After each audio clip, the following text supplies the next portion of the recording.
Welcome to విధ్వంసం files. Alapati Suresh Kumar రాసిన విధ్వంసం పుస్తకం నుంచి ఈ వీడియో లాగ్.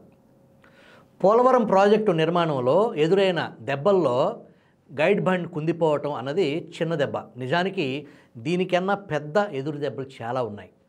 ఈ గైడ్ బండ్ను జగన్ ప్రభుత్వ హయాంలో నిర్మించారు. అది కుంగిపోవటానికి నిర్మాణ లోపమే కారణమని కేంద్రం నియమించిన నిజ నిర్ధారణ కమిటీ తేల్చింది. ఈ పరిణామానికి ముందు ఎగువ కాఫర్ డ్యాం కొట్టుకుపోయింది. డయాఫ్రమ్ వాల్ దెబ్బతింది. ప్రాజెక్టు భద్రతనే అనుమానంలో పడేసే పరిణామాలు ఇవి. ఈ చిక్కులను ఎలా అధిగమించాలన్న దానిపై ఇంతవరకు స్పష్టత లేదు. పని ముందుకు నడవటం లేదు. మొదట ఎవరు అన్నారు కానీ పోలవరం ప్రాజెక్టు ఆంధ్రుల జీవనాడి అనే మాట స్థిరపడిపోయింది. సమస్య ఏంటంటే అది మాటకే పరిమితమైపోయింది. అమలులో ఎప్పుడు చూస్తామో తెలియదు. 2014లో చంద్రబాబు అధికారంలోకి వచ్చిన తర్వాత పోలవరం నిర్మాణాన్ని పరుగులు పెట్టించారు. 2019 నుంచి జగన్ నత్తనడక నడిపిస్తూ వస్తున్నారు. మొదట 2021 జూన్ నాటికి పూర్తి చేస్తామన్నారు. తర్వాత దానిని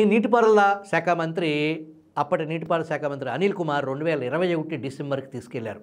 అనంతరం 2022 ఖరీఫ్ నాటికి నీళ్లు ఇస్తామన్నారు. మధ్యలో మంత్రి మారారు. కొత్తగా వచ్చిన అంబటి రాంబాబు ఎప్పుడు పూర్తి చేస్తామో చెప్పలేమన్నారు. ఆఖరికి నేనేమన్నా జ్యోతిష్కున్నా అని కూడా అన్నారు. తర్వాత మాట మార్చి 2023 ఖరీఫ్కు నీరుస్తామని చెప్పారు. తాజాగాడు 2025 ఖరీఫ్.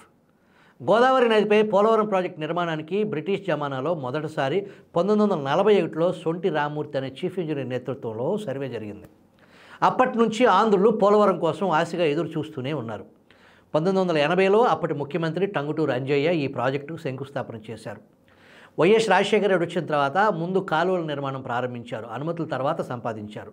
భూసేకరణ వివాదాల కారణంగా కొన్ని చోట్ల ఆగిపోయిన కుడి కాలువ నిర్మాణాన్ని నవ్యాంధ్రలో చంద్రబాబు పూర్తి చేశారు. పోలవరం పూర్తయ్యేలోపు పట్టిసీమ ఎత్తిపోతల ద్వారా గోదావరి నీటిని వినియోగంలోకి తీసుకురావడం లక్ష్యంగా ఆయన పని చేశారు. పట్టిసీమ వల్ల జరిగిన మేలు ప్రత్యేకంగా చెప్పక్కర్లేదు. పట్టిసీమను తీవ్రంగా విమర్శించిన వైసీపీ అధికారంలోకి వచ్చిన తర్వాత ఆ పట్టిసీమే దిక్కయ్యింది. జగన్ అధికారంలోకి వచ్చిన వెంటనే రివర్స్ టెండరింగ్ పాట పాడిన విషయం మీకు గుర్తుందిగా. పోలవరం కూడా రివర్స్ అయింది. అసలు లక్ష్యమే కాంట్రాక్టు సంస్థను మార్చడం కాబట్టి కేంద్రం అభ్యంతరాలను ప్రభుత్వం పెడచెవిన పెట్టింది. నవయుగ పోయి మేఘా ఇంజనీరింగ్ వచ్చింది. గతంలో పట్టిసీమ ప్రాజెక్టును చంద్రబాబు ఈ మేఘాతోనే కట్టించారు. అప్పుడు అవినీతి ఆరోపణలు చేసిన జగన్కు అదే మేఘా తీయగా కనిపించింది. వాళ్ళు రంగంలోకి దిగి ఏర్పాట్లు చేసుకునేసరికి 2020 వానాకాలం వచ్చింది. వరదలు వచ్చాయి. పని ఆగింది. దానికి తోడు కరోనా వచ్చింది. 2019 ముందు కాఫర్ డ్యాంలో కొన్ని సందులు ఉంచారు. పూర్తిగా మూసేస్తే ఎగువన గ్రామాలు ముంపుకు గురైతాయి కాబట్టి ఆ జాగ్రత్త. అనంతరం 2019 తర్వాత ఎగువన పునరావాసం, దిగువన కాఫర్ డ్యాం మూసివేత సమాంతరంగా చేయాల్సిన వారు ఆ పని చేయలేదు. ఫలితంగా వరదలకు కాఫర్ డ్యాం కొట్టుకుపోయింది. పర్యవసానంగా డయాఫ్రమ్ వాల్ దెబ్బతింది. ఈ డయాఫ్రమ్ వాల్ పటిష్టంగా ఉండటం అనేది డ్యాం భద్రతకు చాలా ముఖ్యం. ఈ ప్రమాదానికి బాధ్యతను గతంలోని చంద్రబాబు ప్రభుత్వంపై నెట్టేందుకు వైసీపీ ప్రభుత్వం తీవ్రంగా ప్రయత్నించింది. కానీ విషయం అందరికీ అర్థమవుతూనే ఉంది. కాంట్రాక్టు సంస్థను మార్చడం వల్లనే పోలవరం నిర్మాణంలో తప్పు జరిగిందని ఐఐటి నిపుణుల బృందం ఒకటి అభిప్రాయపడింది. కాఫర్ డ్యాం నిర్మాణం జరగనందువల్లే డయాఫ్రమ్ వాల్ వరదకు దెబ్బతిన్నదన్న జగన్ ప్రభుత్వ వాదనను వారు తోసిపుచ్చారు. అనంతరం కేంద్ర జల సంఘం కూడా దాదాపు ఇదే నిర్ధారణకు వచ్చింది. కేంద్ర ప్రభుత్వం పంపిన కమిటీ అధ్యయనం చేసి నిర్మాణ నిర్వహణలో అన్నీ లోపాలే అని తేల్చింది. సరైన వ్యూహాత్మక ప్రణాళికలు లేదని, కాంట్రాక్టు సంస్థతో సమన్వయం లేదని, ఖర్చు చేసే సామర్థ్యం కూడా లేదని కమిటీ పేర్కొంది. పోలవరం సకాలంలో పూర్తి కాకపోవటానికి రాష్ట్ర ప్రభుత్వ అసమర్థతే కారణమని కేంద్రం 2022 జూలై 19న పార్లమెంటులో తేల్చి చెప్పింది. నిజానికి కేంద్రంలో నరేంద్ర మోడీ ప్రభుత్వం కూడా పోలవరం ప్రాజెక్టును సత్వరం పూర్తి చేసే విషయంలో చిత్తశుద్ధి కనబరచలేదనే చెప్పాలి. ప్రాజెక్టు పని ముందుకు వెళ్ళకపోతే డబ్బు చెల్లించే పని ఉండదుగా అన్నట్టు వ్యవహరించారు. పైగా రాజకీయం కూడా చేశారు. 2019 ఎన్నికల ప్రచారంలో ప్రధాని మోడీ పోలవరం ప్రాజెక్టు చంద్రబాబుకు ఏటీఎంగా మారిందని విమర్శించారు.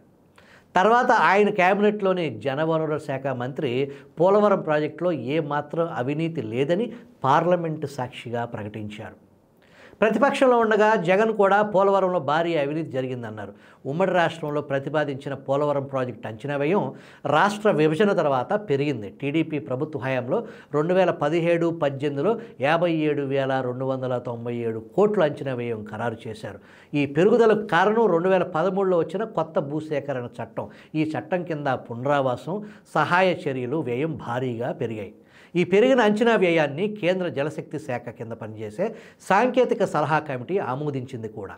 అయితే కేంద్ర ఆర్థిక మంత్రిత్వ శాఖ కింద పనిచేసే అంచనాల సవరణ కమిటీ 47,617 కోట్లకు పోలవరం అంచనా వ్యయాన్ని కుదించింది. అప్పుడు ప్రతిపక్షంలో ఉన్న జగన్ ఈ లెక్కల్లో దేనిని ఆమోదించలేదు. పోలవరం ప్రాజెక్టు నిర్మాణంలో టీడీపీ అవినీతికి పాల్పడిందని, అందుకే అంచనా వ్యయం అంత భారీగా పెరిగిందని వైసీపీ ఆరోపించింది. దీనిపై కేంద్ర దర్యాప్తు జరపాలంటూ రాజ్యసభలో వైసీపీ సభ్యులు అప్పట్లో నానా యాగి చేశారు. రాష్ట్ర విభజన హామీల్లో భాగంగా పోలవరం జాతీయ ప్రాజెక్టు హోదా ఇచ్చి మొత్తం ఖర్చు తామే భరిస్తామన్న కేంద్ర ప్రభుత్వం ఇప్పుడు మోడీ హయాంలో పునరావాసం, భూసేకరణ ఖర్చు తాము భరించేది లేదని మొండికేస్తుంది. ప్రాజెక్టు నిర్మాణంలో పునరావాసం భాగం కాకపోవటం ఏంటి, ఇదెక్కడ తొండి అని ఒక్కనాడు కూడా కేంద్రాన్ని నిలదీయలేకపోయిన జగన్ ఇప్పుడు కేంద్రం పరిహారం ఇవ్వకపోతే తాను చేయగలిగేది ఏమీ లేదని చేతులెత్తేశారు. ఎంత దౌర్భాగ్యం! ప్రాజెక్టును కొత్తగా 2 దశలుగా విభజించారు. నిర్దేశిత 45.72 మీటర్ల స్థాయికి కాకుండా 41.15 మీటర్ల కాంటూర్ లెవెల్కే నీటి నిల్వ పరిమితం చేస్తారట. పునరావాసం ఖర్చును తప్పించుకోవడం కోసమే ఈ ఎత్తు ఎత్తారని నీటిపారుదల రంగం నిపుణులు తుంగా లక్ష్మీనారాయణ అంటారు. అలా చేయటం అంటే పోలవరం ప్రాజెక్టును ఒక బ్యారేజీ స్థాయికి కుదించడం తప్ప మరొకటి కాదు. బహుళార్థ సాధక ప్రాజెక్టు అనుకున్న పోలవరం 115 టీఎంసీల నీటి నిల్వతో ఒక మినీ రిజర్వాయర్గా మారుతుంది. అదే పూర్తి స్థాయిలో 45.72 మీటర్ల లెవెల్ వరకు నీటిని నిల్వ చేస్తే 174 టీఎంసీల నిల్వ. జల విద్యుత్తో పాటు ఆంధ్రప్రదేశ్ భవితవ్యమే మారిపోతుంది. అయితే దీనికోసం పూర్తి స్థాయిలో పునరావాసం పని ముగించాలి.